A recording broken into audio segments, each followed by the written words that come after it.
সুখবর আসতেছে, সুখবর অবশ্যই আসবে ইনশাআল্লাহ। বাংলাদেশ জাতীয়তাবাদী দল তথা বিএনপি ভারপ্রাপ্ত চেয়ারম্যান জনাব তারেক রহমান আমাদের ডাকছিলেন গত 27 তারিখে, গতকাল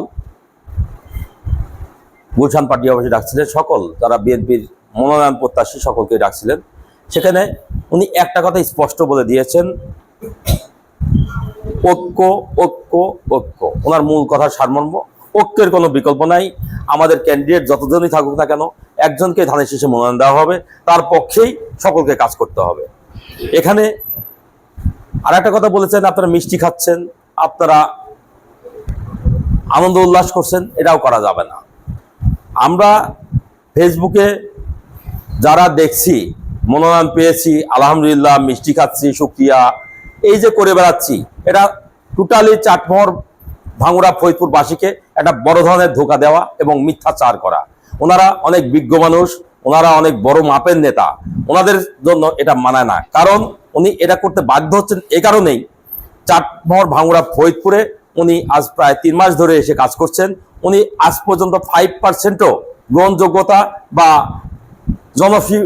জনসম্পৃক্ততা অর্জন করতে পারেননি। এটাই হচ্ছে ওনার বড় সমস্যা। এই কারণেই একের পর এক মিথ্যাচার, একের পর এক নেতাকর্মীদের উনি নিজেও টেটাস দেন।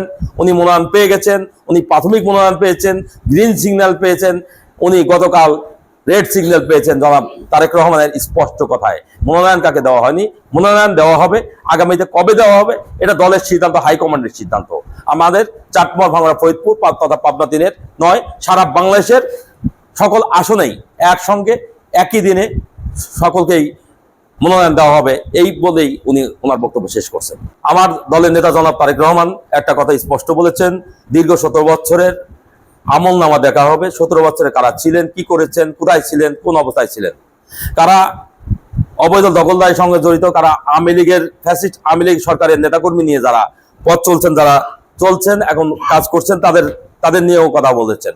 অতএব যদি আমার নেতার কথা যদি ঠিক থাকে, অবশ্যই, কারণ আপনারা ভালো করে জানেন উনি এসে এখানে কোনো অবস্থান না করার কারণে ওনার সঙ্গে ইয়াবা ব্যবসায়িকও আছেন, ওনার সঙ্গে ফ্যাসিস্ট সরকার আওয়ামী লীগের দোসররাও আছেন। উনি আওয়ামী লীগের নেতাকর্মীদের নিয়েও মিটিং করছেন। অথচ আমরা ত্যাগী নেতা, আমাদের সঙ্গে, কারণ আওয়ামী লীগের অত্যাচারের কারণেই আমাদের কাছে কোনো আওয়ামী লীগের ছায়া পর্যন্ত আমরা মানাই না। এই জন্য একটা জিনিস আপনাদের স্পষ্ট বুঝতে হবে যে যিনি আসছেন ক্ষণিকের জন্য, উনি বহিরাগত, ওনার এখানে কোনো অবস্থান নাই। অবশ্যই যদি আমার নেতা জনাব তারেক রহমান দলের ভারপ্রাপ্ত চেয়ারম্যান মনোনয়ন দেন, অবশ্যই দীর্ঘদিনের চাটমোহর থেকে বঞ্চিত, চাটমোহর 111 থেকে এমপি নাই, 3 থানার মধ্যে চাটমোহর থানা হচ্ছে বৃহৎ থানা, 2 থানা আছে যেখানে ভোট প্রায় 40,000 বেশি। এখানকার মানুষ, এখানে সাধারণ শ্রমজীবী মানুষ এবং বিএনপির নেতাকর্মী দীর্ঘ 17 বছর থেকে বঞ্চিত। এই এলাকার কোনো উন্নয়নের ছোঁয়া লাগেনি। অতএব আমার নেতাকে ভাবতে হবে বৃহৎ থানার মানুষ কি চায়, আরো 2টা থানা আছে তারা কি চায়। এই চাওয়ার পরে সকল চাওয়া একটাই, আমরা লোকাল এমপি চাই। এটা সাধারণ মানুষের কথা, সাধারণ নেতাকর্মীর কথা। আমার মতো 2-4 জন চাটুকারের কথা শুনে যদি দলের মনোনয়ন দেওয়া হয়, দলের হাইকমান্ড অবশ্যই মাঠ জরিপ দেখবে, মাঠ জরিপ পরে নির্ণয় করবে কাকে মনোনয়ন দিলে কে এই আসনের অরিজিনালি হাতিয়া মানে শক্তভাবে ধরে এই আসনটাকে বিএনপিকে হাতকে শক্তিশালী করবে।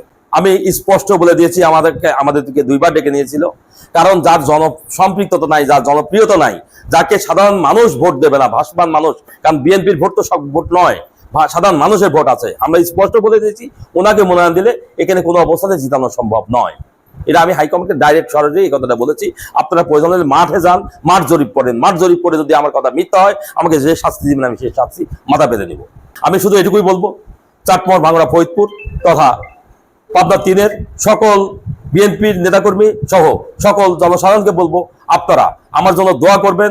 বাংলাদেশ জাতীয়তাবাদী দল থেকে যেন আমি ধানের শীষে মনোনয়ন নিয়ে জয়যুক্ত হতে পারি। এবং আজকেও আমি মাত্র ভাঙ্গুড়া থেকে আসলাম, ভাঙ্গুড়াতে কয়েকটা ছেলে আমার সঙ্গে প্রোগ্রাম করার কারণে তাদেরকে মারপিট করছেন। আমি আপনাদের উদ্দেশ্যে এটুকুই বলবো, আমরা কিন্তু জামাত করি না, আওয়ামী লীগ করি না, আমি কিন্তু ভাসমান কচুরি পালা না, আমি চাটমোহরের সন্তান। আপনাদের স্পষ্টভাবে বলতে চাই, আমি এই মাধ্যমে যে আপনারা যদি এখান থেকে সরে না দাঁড়ান তাহলে কিন্তু আমরা কঠোর হাস্তে দমন করার ব্যবস্থা করব। আর আমি যদি একবার নির্দেশ দেই তাহলে আপনারা কোথায় থাকবেন সেটা আপনাদের ভাবতে হবে। অতএব আমার নির্দেশ দেওয়ার আগে শুধু এটুকুই বলবো, আপনাদের করজোর অনুরোধ করবো, আমরা আওয়ামী লীগ করি না, বিএনপি করি। আমাদের শরীরে যদি আর এক ফোঁটা রক্ত ঝরে তাহলে কিন্তু দাঁত ভাঙার জবাব আমরা দিতে বাধ্য হব। ধন্যবাদ সবাইকে। আসসালামু আলাইকুম। আমার হোক খালেদা জিন্দাবাদ, তারুণ্যের অহংকার তারেক রহমান আসবে ফিরে বেশে ইনশাআল্লাহ। আসসালামু আলাইকুম। দর্শক, এতক্ষণ দর্পণ টিভি 24 এর সাথে থাকার জন্য ধন্যবাদ।